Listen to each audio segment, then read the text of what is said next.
Hey guys, what's up? Scottish Duck here once again, and this is going to be my quick little review of Shinobi 3DS, which is what I call it because it's just called Shinobi when the first game was called Shinobi, and then the remake on the PS2 in 2002 was called Shinobi, and now they're calling this one Shinobi. I don't know, it just seems a bit unnecessary. But anyway, so yeah, Shinobi 3DS. Now, what is this game? Well, this is a game based off an old Sega franchise, one that I'm not particularly emotionally attached to like most other Sega franchises, but it's something I liked playing, nonetheless. I really liked Revenge of Shinobi. I really liked Shinobi 3. I actually beat that one. And I also really liked the PS2 Shinobi game, which was awesome.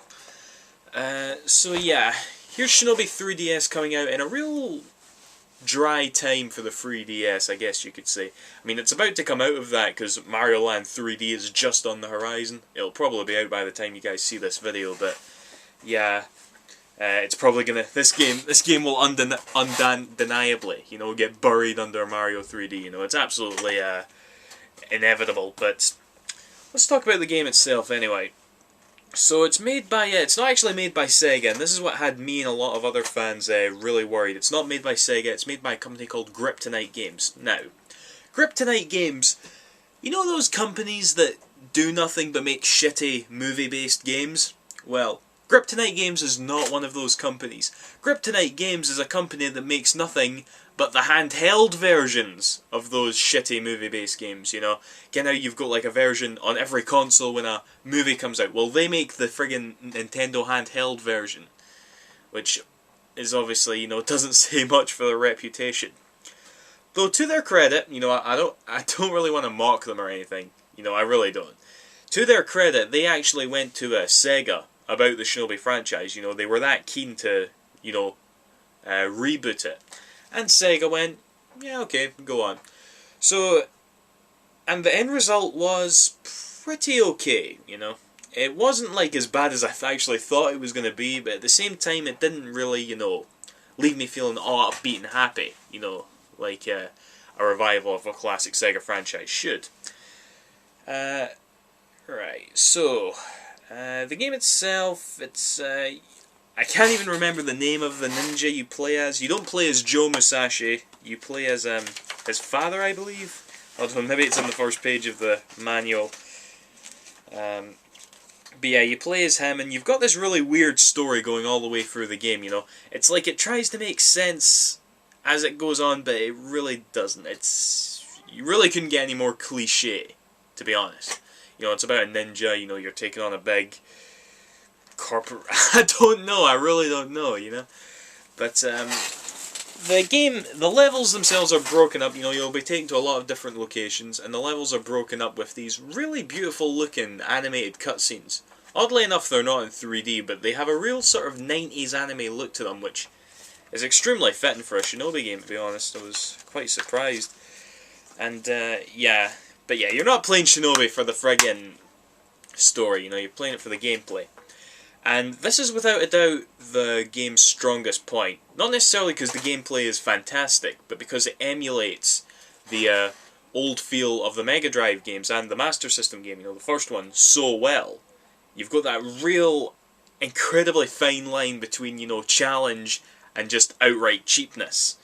You'll be just going from left to right, and you'll have these enemies that will always have the upper hand, They'll always be like on a higher incline, there'll always be enemies behind them, and it'll get to the point where you'll think it's just plain impossible to actually defeat these enemies without getting hit. And the same can be said for the platforming, you have to be really precise, you have to basically know the layout beforehand, when you're playing it, and yeah, it just really emulates the classic feel of Shinobi very well. Kryptonite did a fantastic job doing that. I'm not the biggest Shinobi player, but even I can tell from what I've played from the old Mega Drive games, they did a real good job emulating it. New to your moveset is your ability to parry. Speaking of which, you've got pretty much everything else. You've got your you can walk on ceilings, you can jump off walls. Shuriken, obviously, yeah, you got to have the shurikens jump. Though I don't know if this is the first 2D game to do this, but Shuriken and Sword have been assigned to do two different buttons. That's what it was in the PS2 version. Not sure about ones after Shinobi 3. But yeah, that's either way it works just fine. And you're new to your moveset is, like I said, your parry move, which is essential. And it actually makes me think, you know, I really could have used this on the friggin' Mega Drive games, because once you master how to use it, it does become essential. And I'm pretty sure that's what... It's a good way to sort of compensate for the, you know, misleadingly cheap enemy placement and level design. You know, as long as you can master parry, you know, you will get through this game, right? Speaking of which, the game has 4 difficulty settings, and I could only beat the game on the easiest difficulty setting. Why? Because that was the only one that had unlimited lives and unlimited continues.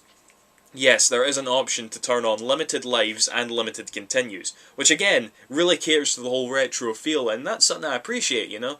But I'm also glad that the option to play through the game with unlimited lives and continues is there if you want to.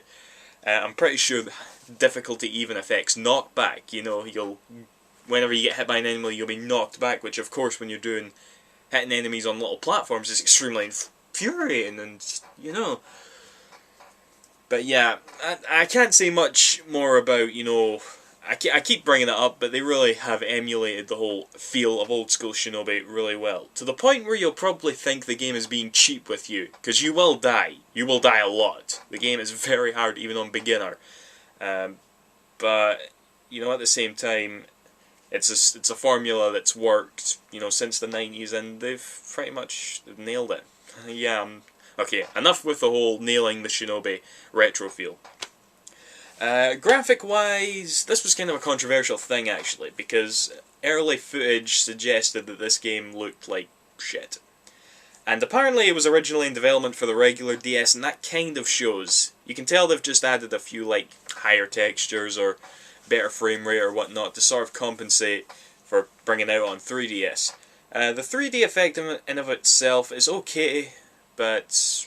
and they do have some things that, you know, cater to it, like surfing section and horse riding sections, which are alright. But apart from that, it's pretty much okay to play it with the 3D turned off, although you do get to play a 3D version of the classic Shuriken minigame between stages.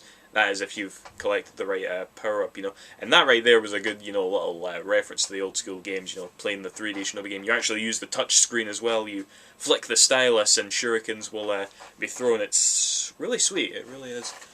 But yeah, overall graphic-wise, it is pretty unimpressive. It's not worse, I guess. It is a step above the regular DS, but there's definitely better looking stuff on the 3DS, without a doubt. I guess one other last thing I got to say is that it was sort of made for Sega fans, to be honest. There's a lot of like little references to, you know, Mega Drive Sega games. Like there's an achievement system for starters, and you've got like all Golden Axe style achievements, and you can actually unlock a cheat code. Well, you know, you get like things for beating the game, of course, to actually wield the Golden Axe when playing through the levels, and obviously that's a total reference to Golden Axe. And in the first level, I just found this the other day there, you can actually free Gimli from like a block of ice, and he gives you something, then walks away. I have no idea what he gave me, but he was there, and apparently the game is littered with little secrets like that. And yeah, that was pretty sweet. And there was also a level that had an Afterburner 2 remix.